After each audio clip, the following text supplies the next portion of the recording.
Boa tarde, meus irmãos.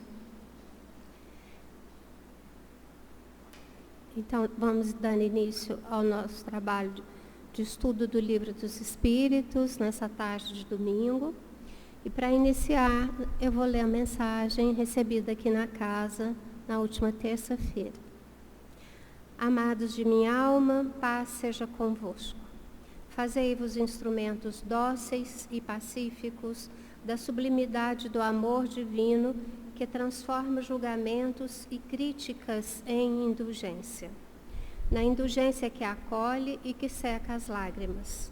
Sejam as lágrimas que afloram dos olhos físicos, sejam as lágrimas que estão escondidas no mais íntimo do ser.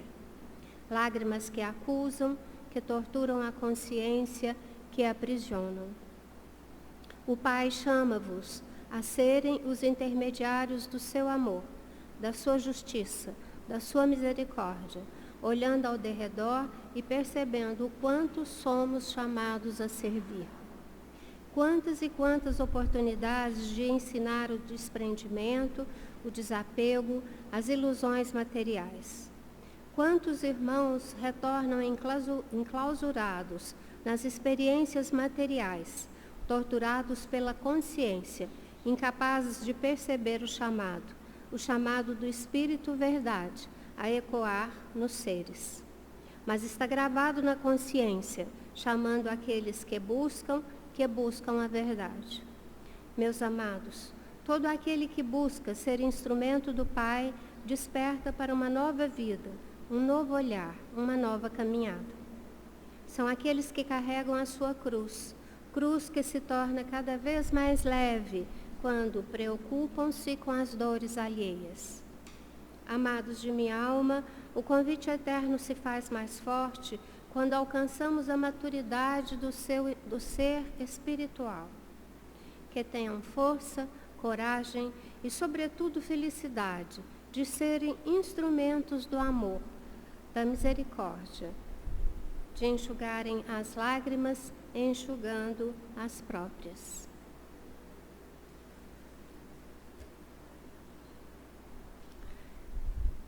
Elevando então os nossos pensamentos a Deus nosso Pai, a Jesus nosso Mestre, pedimos, Senhor, que nos ajude nessa nossa caminhada, que nós possamos ser esses espíritos chamados pelo Teu amor, que nós possamos entregar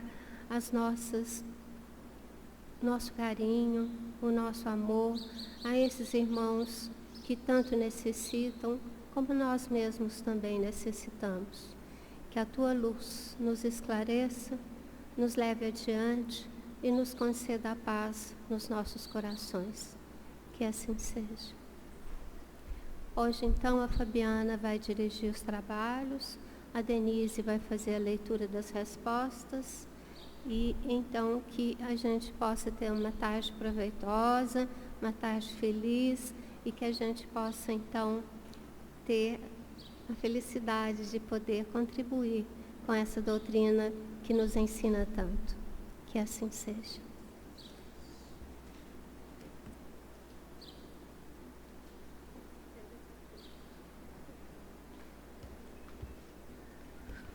Boa tarde, meus irmãos. Que a paz, o amor e a luz do Cristo Jesus se façam em nossos corações e que a espiritualidade benfeitora nos ilumine e nos auxilie. Hoje o nosso assunto, nessa terceira parte de O Livro dos Espíritos, no capítulo 10, Lei de Igualdade, é sobre a escravidão. E é interessante que quando a gente tem esse título, Lei de Igualdade, é porque nós estamos estudando as leis divinas, as leis de Deus, leis imutáveis que regem todo o universo. Então é interessante a gente pensar que a igualdade é uma lei de Deus. Se a gente concorda ou não, ela é uma lei imutável. Então, para Deus, todos nós, todas as criaturas são iguais. E é interessante a gente pensar o que na questão da evolução. Porque nós, um dia, iremos compreender essa igualdade e, sobretudo, vivenciar essa igualdade. E nesse item de número 2, nós vamos então entender, dentro dessa lei de igualdade, a escravidão. E é interessante entendermos que essa escravidão, infelizmente, ela está no planeta Terra desde a mais antiga, vamos dizer assim, história da humanidade. Desde que existem aqui os seres humanos, a gente tem certas pessoas subjugando outras pessoas. Então, quando a gente vai na Grécia Antiga, em Roma, no Egito, a gente vai ter pessoas escravizando pessoas. E mesmo que, na maioria do nosso planeta, a maioria dos países já tenha abolido a escravidão, infelizmente ela ainda é um assunto muito moderno. Porque a escravidão hoje, a gente tem o tráfico de pessoas, a gente tem pessoas sendo escravizadas por dívidas econômicas, a gente tem os relacionamentos abusivos na área da sexualidade, até mesmo comercializada. Nós temos vários e vários trabalhos em que as pessoas estão numa condição subhumana, uma condição de, às vezes, trabalhar 20 horas por dia, recebendo apenas alimentação e, entre aspas, moradia, que é um colchão que a pessoa dorme. Escândalos e escândalos de marcas tão famosas, marcas que pessoas pagam tão caro para que esteja ali na vestimenta e que ainda estão ligadas a essa página tão triste da história da humanidade. E aqui no Brasil não é diferente. Nós fomos colonizados em 1500, já em 1530 os índios são escravizados. Depois a gente tem a chamada escravatura transatlântica, em que os africanos eram ali pegos, colocados em navios negreiros, numa condição, a gente pode dizer que de tortura, vendidos e escravizados. E por mais que muitos exaltem o ciclo da cana-de-açúcar, as economias, o que a escravidão deixa para nós, no nosso país, é uma desigualdade muito grande, um preconceito muito grande. E uma página muito triste, que só vai ser solucionada, por mais que a Organização Internacional do Trabalho, a OIT, faça os seus esforços, enquanto cada um de nós não entendermos a mensagem do Cristo de que somos irmãos, de que somos todos iguais, e nós que ainda temos o privilégio de conhecer esse cristianismo redivivo, que não só fala da igualdade, mas que fala da transitoriedade na matéria. Que se hoje nós temos uma nacionalidade, já tivemos outras, teremos outras. Se hoje a gente tem, mesmo que seja um sexo, já tivemos outros. É interessante, condições econômicas. Hoje a gente não fala em condições raciais, mas étnicas, religiosas, sociais, culturais. Nós estamos nessa transmigração da alma, experienciando todas as diferenças para quê? Porque na realidade a gente precisa aprender a amar, aprender quem somos nós, de onde viemos e para onde vamos. E enquanto a gente tiver essa noção muito presa ao ego, à vaidade, ao orgulho, a gente vai achar que é melhor do que alguém. E a gente está na contramão da lei e nós mesmos estamos nos escravizando aos mundos inferiores. Então, esse é um assunto ainda muito moderno, infelizmente. E a gente vai começar na questão de número 829, em que Allan Kardec vai questionar. Há homens naturalmente destinados a ser propriedade de outros homens? Olha que pergunta complexa. Quando a gente pensa em toda a escravidão, será que alguém reencarna para ser escravo? Será que existe essa possibilidade de que determinados povos estariam ali numa condição de serem utilizados? Então a gente vai ver a resposta.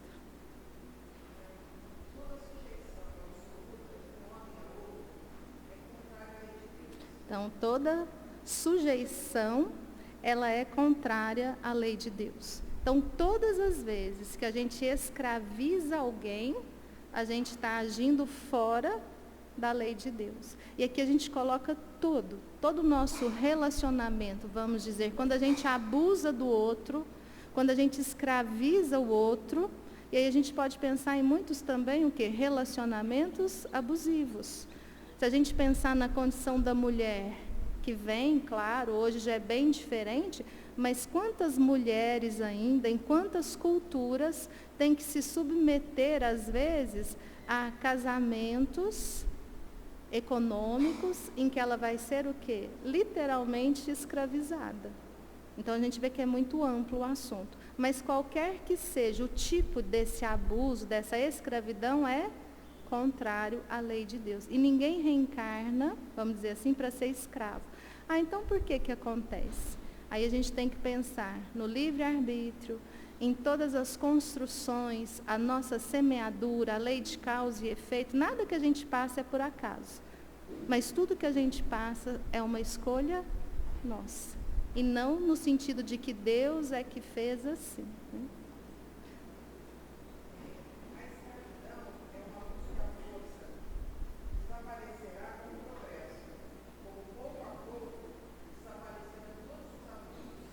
Então, a escravidão, na verdade, o que a gente pode entender? Quando a gente fala que ainda hoje existe a escravidão, mas se a gente olhar para o passado, hoje não existe a escravidão dentro da lei. Então, a maioria de todas as leis, vamos dizer assim, já não vai coadunar com o sistema escravocrata. Já é um avanço? Já é um avanço. É o ideal?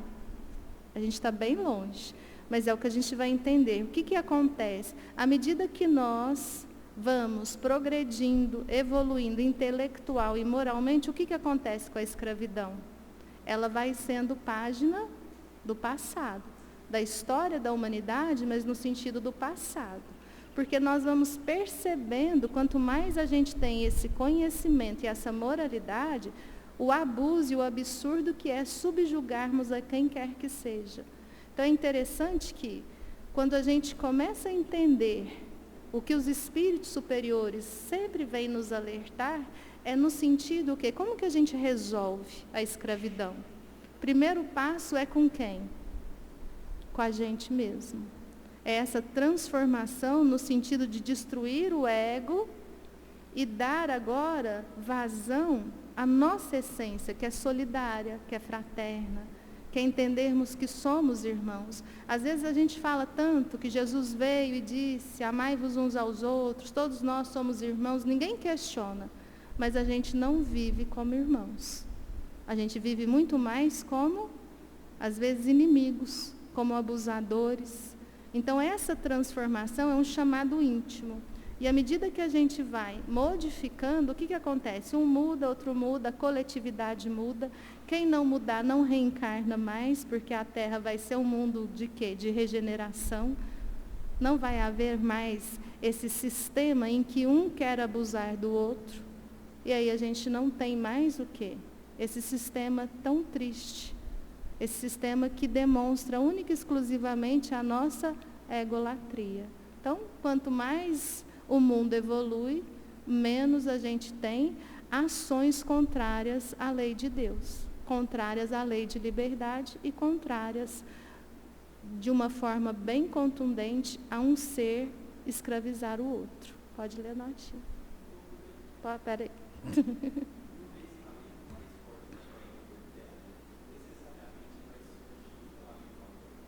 Vai assim, o Hélio fez uma pergunta interessante para quem está lá atrás, né, Sandra? Nós vamos repetir aqui. À medida que vai evoluindo, então é como se essa lei do amor fosse surgindo.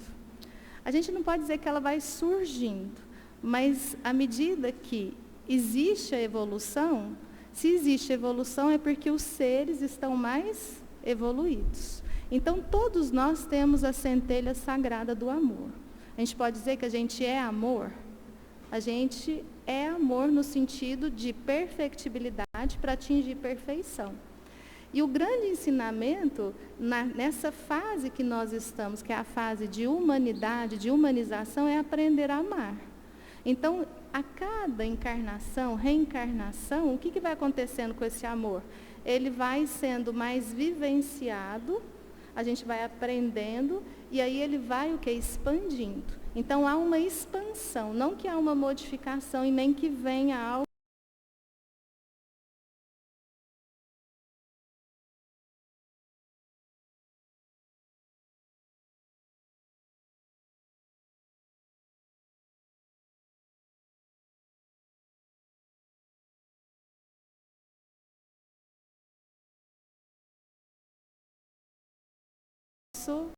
Entender que eu não devo fazer isso, ou então eu ainda posso recair no erro. Então é a lei de causa e efeito, que é uma lei de amor. Então, se a gente não aprende pela nossa essência, por esse chamado da consciência, a gente aprende na experiência das reencarnações. Não existe. Aí, quando a gente. Não é que não existe, né? Não existe a lei do mais forte. Se a gente falar que não existe a lei do mais forte, a gente pode cair naquela questão. Mas os mais fortes sempre se dão bem, até hoje, né? É a mesma questão quando a gente fala assim, o mal não existe. A gente fala, não, o mal existe. Então, o que existe não é o mal, é a ausência do bem. Então, quando a gente fala que essa força, que ela é abusada, aquele que se diz que tem mais força, na verdade ele tem mais ignorância. Ele tem um poder, por quê? Porque os demais ainda não têm conhecimento. Então, quando a gente tem aqui, a gente é contra a educação, porque quanto mais pessoas ignorantes, é muito mais fácil que eu abusar. Só que com o tempo, o que vai acontecendo? A gente vai se intelectualizando, se moralizando e as coisas vão transformando. Então, não é que a lei do mais forte não existe. Ela ainda prevalece porque nós ainda somos ignorantes. Então, aquele que é dito fraco, ele não percebe muitas vezes o quê? A força que ele tem. E aí veio o Cristo para mostrar justamente o contrário. Porque ele veio para os marginalizados, ele veio para, entre aspas, os fracos, mas aqueles que já podiam ter olhos de ver e ouvidos de ouvir. Então, quando a gente pega uma pessoa na sociedade, dita fraca, humilde, amorosa, caridosa, pelo olhar da sociedade, ela pode o quê? Não ter valor nenhum. Mas, no plano espiritual é o contrário. Por quê? Os últimos serão os primeiros. O que Jesus está ensinando? Que quando nós buscamos o essencial, o principal, que é a riqueza do Espírito, que é amar, então nós, encarnados ou desencarnados, a gente já tem uma posição superior. Só que a superioridade dos humildes, vamos pensar na superioridade de Jesus. Espírito que já alcançou a perfeição, que já comunga do pensamento de Deus, que já faz parte ali do conselho do Onipotente, que já cria mundos como o nosso, ele é o governador da terra. Quando ele vem, ele serve, ele ama. Então, ele mostra que a grandeza não é a que nós temos na matéria, poder, glórias, não. A riqueza verdadeira, aquela que nos leva à felicidade é esse amor, o amor em ação. Por isso que o amor, ele é uma conjunção de todas as virtudes. E por que se fala tanto na caridade? Porque nessa conjunção de virtudes, a caridade nos mostra a prática. Então, é o amor em ação.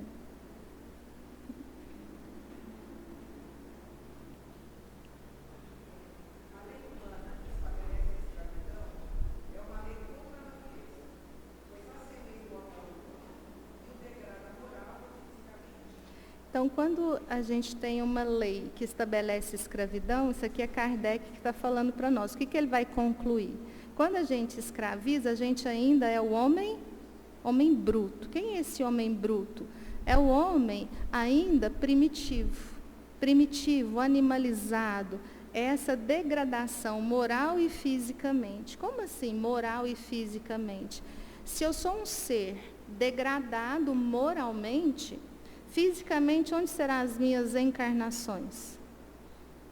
Em planetas, em mundos que têm a mesma condição evolutiva, para que eu possa aprender com o quê? Com as minhas escolhas. Então, quando a gente fala de escravizar, de escravidão, nós estamos falando de uma deficiência moral muito grande.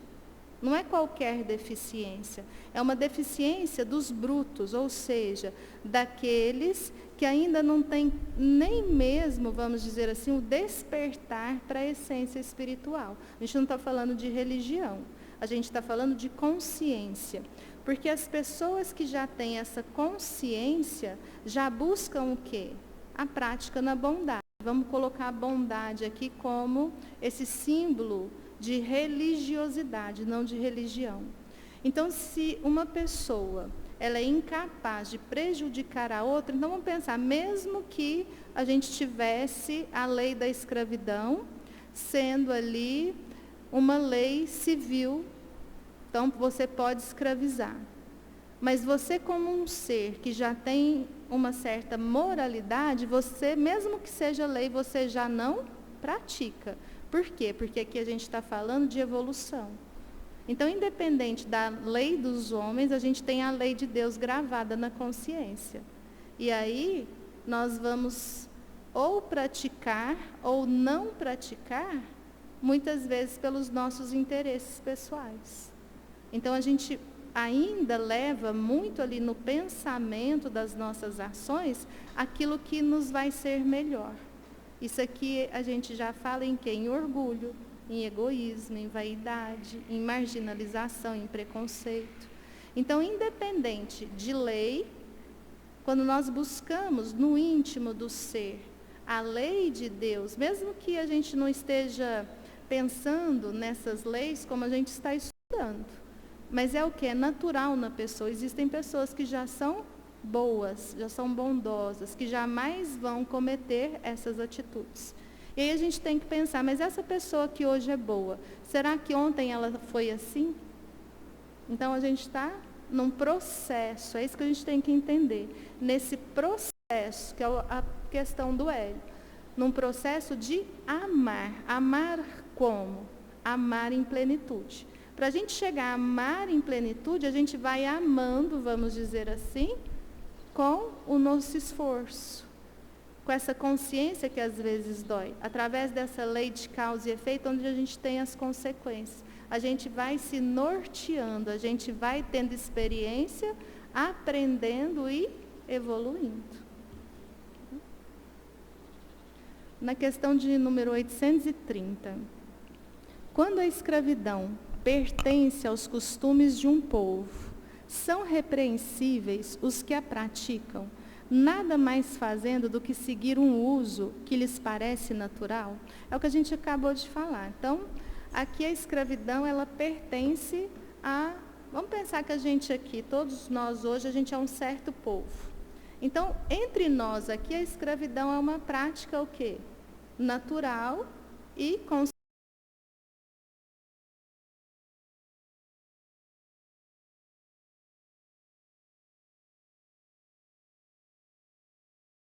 Nesse caso, como que nós seríamos o quê?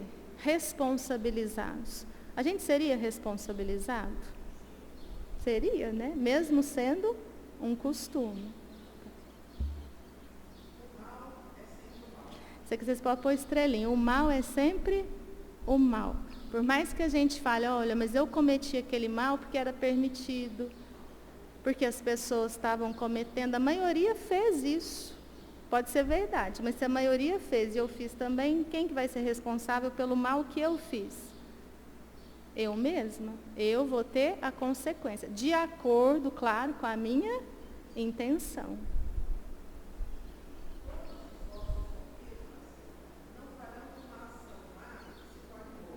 Então, por mais que a gente queira, é tão interessante isso. Quando a gente vê o outro fazendo algo, a gente é contundente em julgar que aquela pessoa não é boa.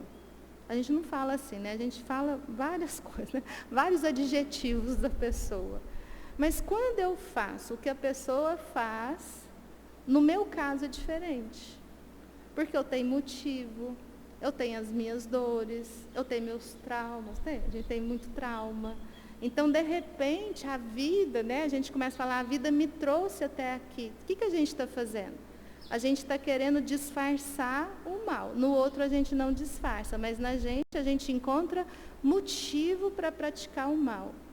E aí vem Santo Agostinho, na 919, a linha A, e vai falar exatamente isso. Quando a gente for julgar a nós, conhecer a nós mesmos, que a gente tenha esse olhar, o olhar que a gente tem para o outro. Ou seja, se eu ver a Deise fazendo aquilo que eu faço, o que eu ia achar?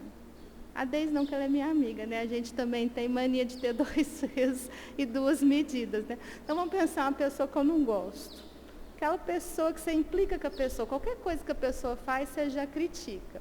Se ela faz o que eu faço, mas é porque ela não é boa. Ela não tem o problema que eu tenho. Então, é o que ele está falando, o mal é sempre o mal. E isso deve ter um peso para quem começa a estudar, a entender o Espiritismo. Por quê? É fácil? Não. Mas é esse olhar de que a responsabilidade, por mais que eu queira jogar ela em terceiros, nas condições, na vida, seja no que for, a responsabilidade é minha. E ainda mais, a gente perceber que às vezes o problema, a aflição, a dor que me chega é justamente o amor de Deus, a misericórdia, a justiça que quer o quê? Que eu seja feliz. Então é uma correção. Aí a gente vai começando a entender não só essa questão da escravidão, mas todos os questionamentos que muitas vezes a gente tem. Por que isso acontece? Principalmente, por que isso acontece comigo? Então, nesses questionamentos, é o que os espíritos superiores estão deixando aqui. Toda ação má, por mais que a gente vá ali disfarçar de boa, Deus nos conhece. A sua lei é imutável. Então, ele sempre julga o que não é nem a ação, é a nossa intenção, o nosso sentimento naquela ação. Então, uma mesma ação pode ter o quê? Consequências diferentes. A cada um segundo suas obras.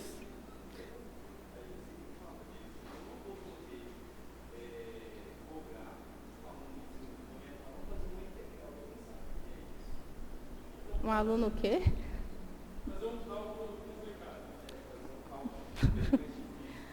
Tá. Você não pode pedir para um aluno que ele tenha um certo conhecimento para ele executar um conhecimento que ele ainda não tem. Isso você não pode.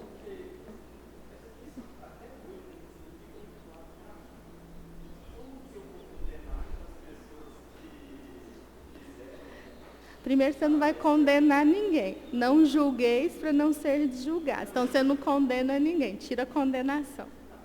Deixa para a lei.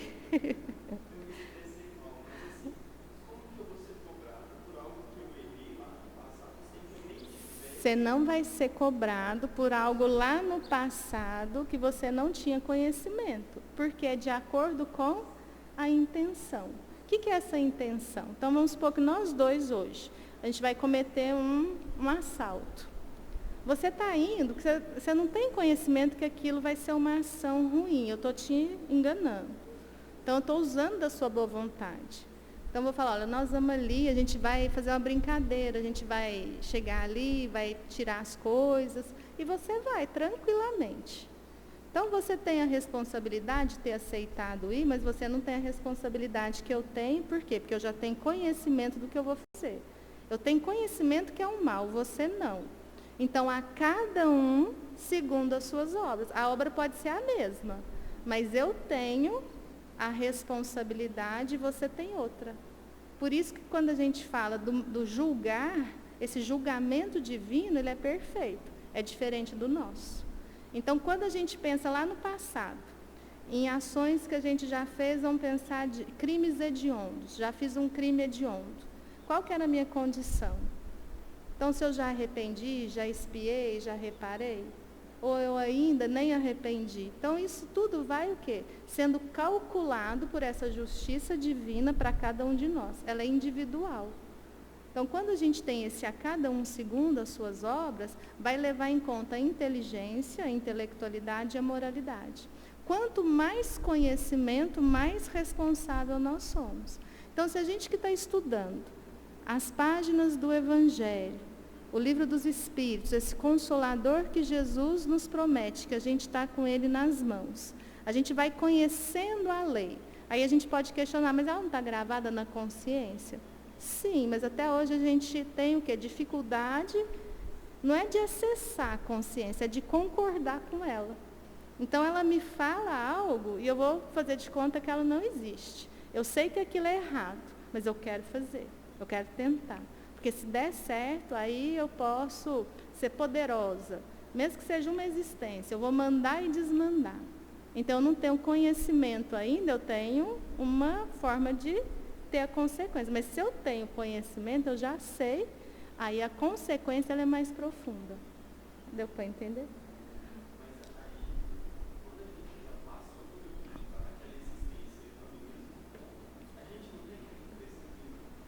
Se você está errando na mesma coisa, o que acontece? Se você errou, não aprendeu. Você está errando de novo. A consequência também ela não é igual à do primeiro erro. A consequência também, vamos dizer que ela vai ser um pouco mais cobradora. Ela vai te colocar numa situação mais difícil. Por quê? Porque você é igual a pessoa que já passou fome. O Evangelho fala isso para a gente. Eu já passei fome. E, de repente, eu estou numa condição melhor. Se eu não ajudo aquele que passou fome, eu sou mais culpada, entre aspas, do que aquele que já nasceu rico e nunca passou fome porque ele não passou por aquilo. Eu já passei ali, eu já tenho conhecimento. Então, eu vou ter uma responsabilidade maior do que aquele que não passou. Por isso que é muito justo. Não tem como fugir da justiça divina. E aí o Espírito ele tem que entender isso. Que quem que está nos julgando? A gente não vai passar por um tribunal externo. Quem está nos julgando é a nossa própria consciência. Por mais que a gente nem tenha consciência disso. Por mais que a gente nem pense, mas somos nós, porque é esse ser espiritual. Então, essa consciência, quando a gente fala gravada a lei, é esse, vamos dizer assim, esse julgamento nosso. Enquanto eu não me arrependo, eu não expio. Então, eu vou criando ali uma condição, às vezes, bem mais difícil até o arrepender, porque o arrependimento tem que ser verdadeiro. O arrependimento verdadeiro nos leva a expiar aquela falta. Então, se eu prejudiquei, eu vou passar por uma situação, já arrependido, de uma expiação. A expiação é uma prova, mas tem o peso o quê? De erros passados.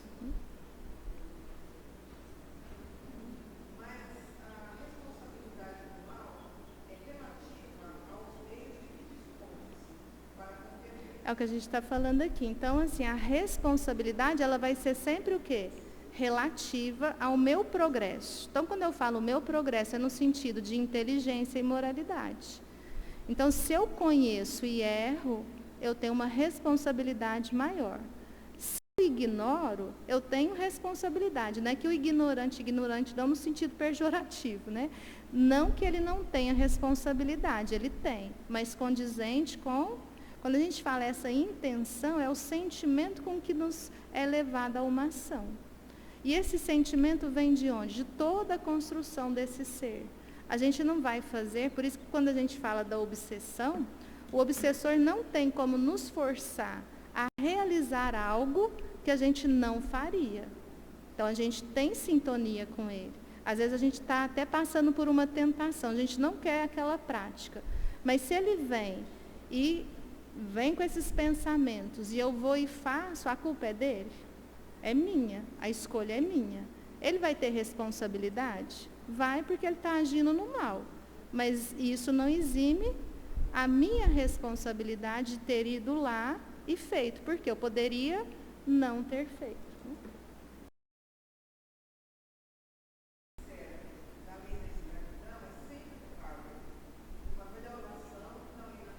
Então, quando a gente pensa nas pessoas que ainda hoje têm um trabalho e que não é dito trabalho escravo, mas que a gente coloca uma pessoa em muitas horas de trabalho, um trabalho exaustivo, que a gente paga muito pouco, porque quanto menos eu pago, mais eu enriqueço. e aqui a gente está falando em enriquecer materialmente, eu estou agindo totalmente o quê? Contrário à lei de Deus. O que seria agir dentro da lei de Deus? Dar todas as condições para que o meu irmão trabalhe bem, trabalhe ali com certo conforto. Então, quando a gente se coloca no lugar do outro, se fosse eu que estivesse trabalhando ali naquela condição, como que eu gostaria de trabalhar? Como que eu gostaria de receber? A gente pensa assim, porque se eu pensar assim, eu vou ganhar estou quase ganhando o mesmo que ele. E eu quero ganhar mais. Então, quando a gente quer ganhar mais, realmente, seja poder, seja o que for, a gente está fora da lei de Deus.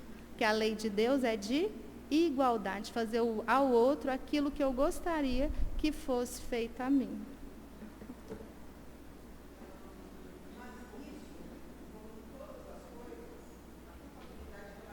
É o que a gente estava falando com ela. Então, a culpabilidade é o quê? Relativa. Então, quando a gente pensa, eu e o Fred fizemos a mesma ação, só que a culpa não vai ser igual. Por quê? Porque às vezes eu tive uma intenção e o Fred teve outra intenção. Então, a mesma ação vai ser relativa ao quê? É sempre relativo àquilo que eu tenho de intenção, de sentimento. O que eu quero com essa ação? Então, às vezes, nós dois temos escravo, né, Fred? Às vezes ele cuida bem dos escravos. Está dentro da lei? Ele cuida direitinho. Ele é assim... Está dentro da lei de Deus? Não, porque ele está escravizando. Mas eu que vou judiar lá do escravo. Eu vou estar numa situação que... Vocês concordam que já tem aqui também diferença? Então, a gente nunca vai fugir na lei de Deus a cada um segundo as suas obras. E as obras segundo o quê? Quem nós somos realmente, não quem a gente aparenta ser. Por isso que Jesus pede tanto para a gente não julgar. A gente julga as pessoas sem sentir o que a pessoa sente, sem passar o que a pessoa passou. E aí, muitas vezes, nesse julgamento, o que a gente vai ter? A gente vai ter lições da vida. Para a gente aprender o quê? Não só a igualdade, mas para a gente aprender a amar no sentido de todas as virtudes. Principalmente de não julgar, de não deixar de ter ali resignação, misericórdia e todas as virtudes.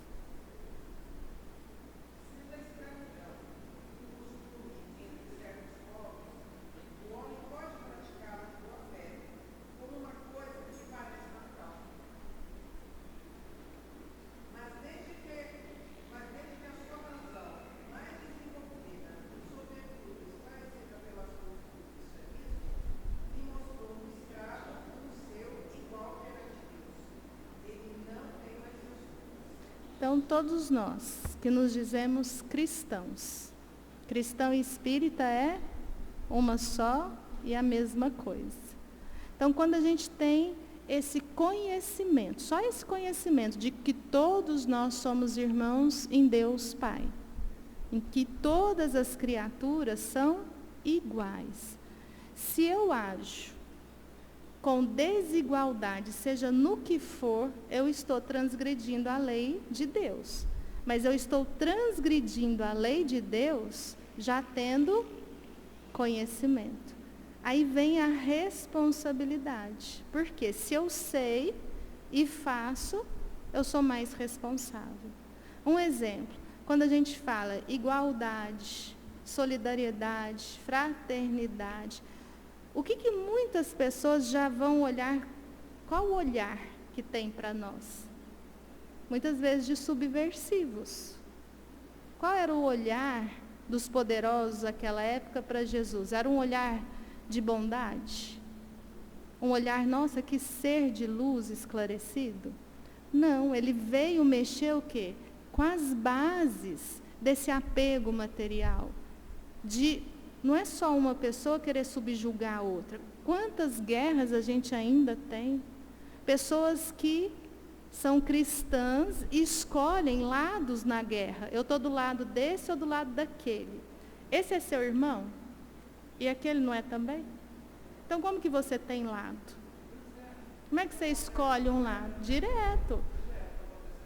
Então, quando a gente olha essa situação, se eu já tenho conhecimento, ambos são irmãos. Independente das causas, o que a gente tem que fazer, mas eu estou aqui tão longe. Uma oração. Agir como cidadãos, não só de uma cidade, cidadãos do mundo, tendo ações pacíficas, tendo ações de servir ao próximo, de amar ao próximo, de perdoar ao próximo. É isso a que nós somos convidados. Então, quando a gente pensa em escravizar quem quer que seja, quantos pais escravizam filhos? Quantos filhos escravizam pais? Uma escravidão emocional, uma escravidão de dor. Por quê? Porque são processos onde um se acha numa condição superior de poder desfazer do outro. Então, a escravidão no nosso planeta Terra, a gente pode dizer que nós estamos nesse processo de regeneração. Mas o quanto nós ainda temos que buscar o quê? Esse ser pacífico. E para ser pacífico, primeiro nós precisamos ser o quê? Mansos, humildes de coração. Compreender esses pobres de espírito é pobre de orgulho, de egoísmo, de vaidade, de julgamento, de ódio, de preconceito. Então é um trabalho que a gente tem.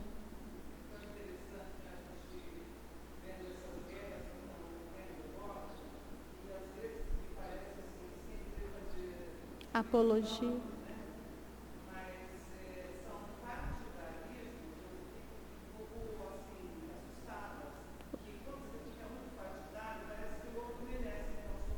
É o fanatismo, né? Uhum. Então você toca... A Dirce está falando das guerras, né, desse partidarismo. A gente pode dizer que é o fanatismo. Quando você se torna um ser fanático, seja por que lado for, você já está em desequilíbrio. Então, quando você elege aquele que é correto, não só na guerra, mas a gente pega em todas as situações. Hoje, a política mundial, a gente tem uma polarização muito forte. Porque você pode discordar, você pode não ter aquela visão, mas você tem que ter respeito. O que está acontecendo hoje? E não existe, porque nesse nosso desequilíbrio do ego, a gente passa a odiar. E se eu odeio o outro, ele merece. Aí a gente tem crueldade, mas a gente tem a bandeira de sermos cristãos. E aí a gente vai fazer apologias a coisas tão contrárias ao que Jesus trouxe. Então, E aí a gente tem que ver que dentro desse contexto, qual é o conhecimento também da pessoa? O que a pessoa tem ali de sentimentos? Porque aí a cada um também tem o quê? Não é esse julgar divino, mas é a lei de causa e efeito. Porque é sempre no sentido de nos acordar para o bem, nos acordar para a nossa essência, que é amor. Todos nós, sem exceção, vamos chegar à perfeição. O que isso quer dizer? Que todo mundo vai evoluir, todo mundo está evoluindo. Agora, a evolução está intrincada ao quê? A minha vontade, ao meu livre-arbítrio. O dia que eu chegar, eu vou chegar verdadeiramente, por escolha e por trabalho e mérito meu. Então, a gente olhando essa humanização, esse processo que nós estamos, não é aquele sentido, a gente está tão longe. A gente tem que ter essa visão que está tão longe. A gente tem que ter uma visão positiva que Jesus nos trouxe. Essa vida futura, que é algo que é grandioso, é a felicidade. É a felicidade de nós amarmos a Deus, ao próximo, a nós mesmos. E para chegar lá, é essa consciência, essa busca que a gente está aqui, num domingo à tarde. Por que nós estamos aqui estudando a escravidão? O que esse estudo dessa escravidão vai nos trazer? Vai nos trazer exatamente o quê? A reflexão, não do outro, mas a nossa reflexão.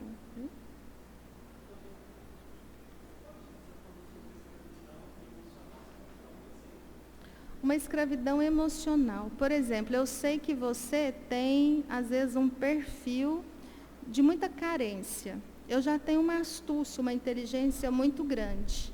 Então eu vou tratando você, eu não vou te tratar mal. Eu vou te acolher.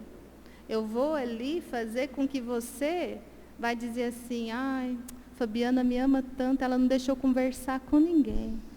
Eu não saio de casa, porque senão ela fica preocupada, não saio, não tenho amigos, porque é um amor, é um amor tão grande. Então ele está se submetendo. Você tem sua responsabilidade, você está submetendo o que você quer. Mas eu estou o quê? Te escravizando emocionalmente. Então, quem está de fora percebe. Aí a Dirce vai falar, nossa, Eli, você não está vendo o que está acontecendo? O que você faz? Você se afasta dela, ciumenta, está com ciúme do nosso relacionamento. Ela é ciumenta. Então, tem tudo o quê? Por isso que quando fala o mais forte, é no sentido de o que tem mais o quê? Inteligência, mas voltada pro mal e não para o bem. Então, é interessante porque a gente fala dessa escravidão tão triste, mas os processos de escravidão, quantos existem ali em 4 paredes? Filhos. O filho, às vezes, tem que fazer aquilo que a profissão que o pai e a mãe escolheu. Então, ele está escravizado. Às vezes, ele queria ser uma outra coisa. Mas, eu vou fazer meu pai e minha mãe sofrer demais. Eles não merecem. A culpa é minha.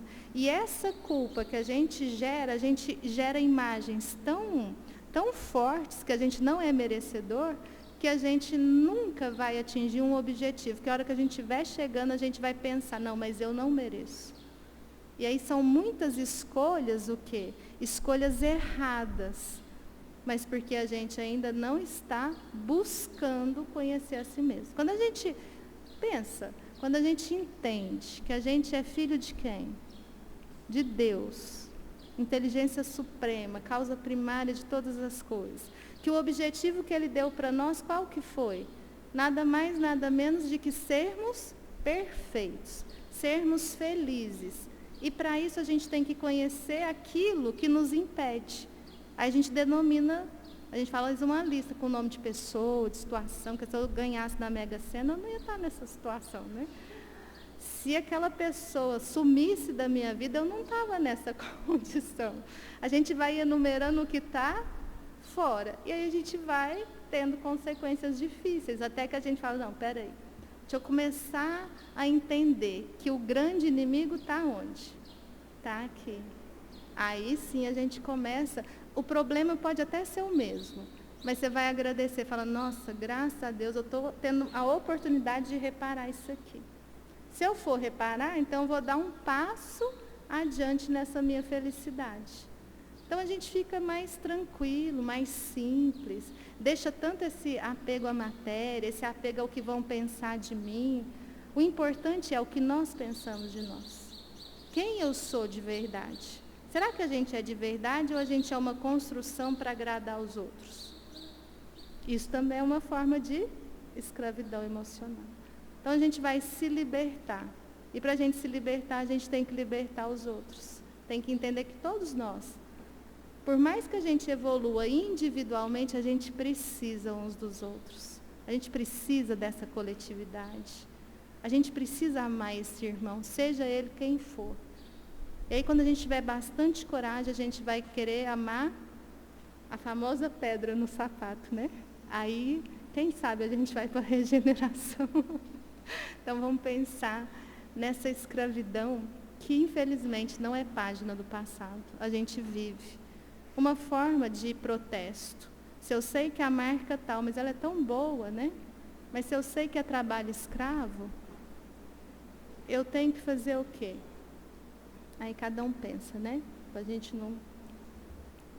Então, nós vamos finalizando, convidando os nossos irmãos ao trabalho do passe. Lembrando que aqui ao lado, a gente chama de casa da vovó, a casa de artesanato, a gente está com o bazar de Natal. Ontem foi uma manhã muito proveitosa, as vendas foram muito boas e elas vão continuar. Então, quem quiser passar lá depois, né?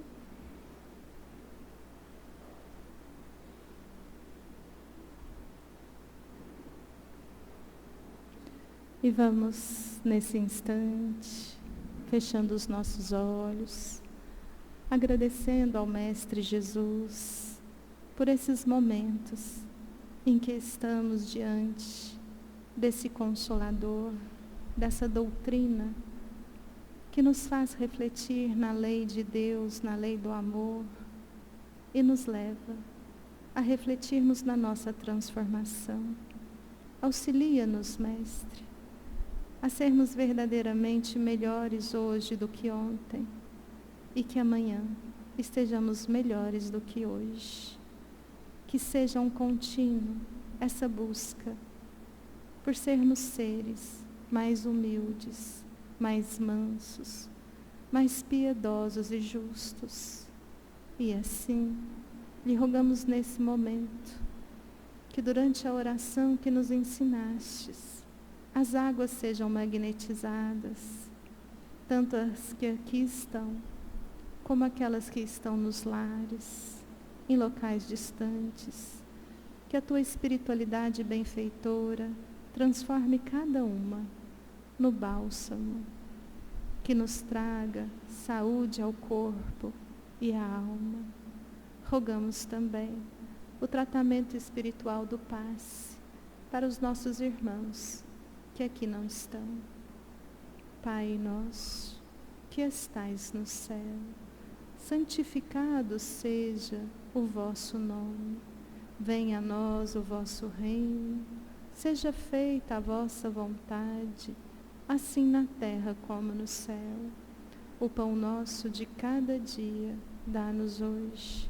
Perdoai as nossas dívidas, assim como perdoamos aos nossos devedores. E não nos deixeis cair em tentação, mas livra-nos de todo o mal. Vamos em paz, que Jesus nos acompanhe e que tenhamos uma semana de muitas bênçãos. Assim seja.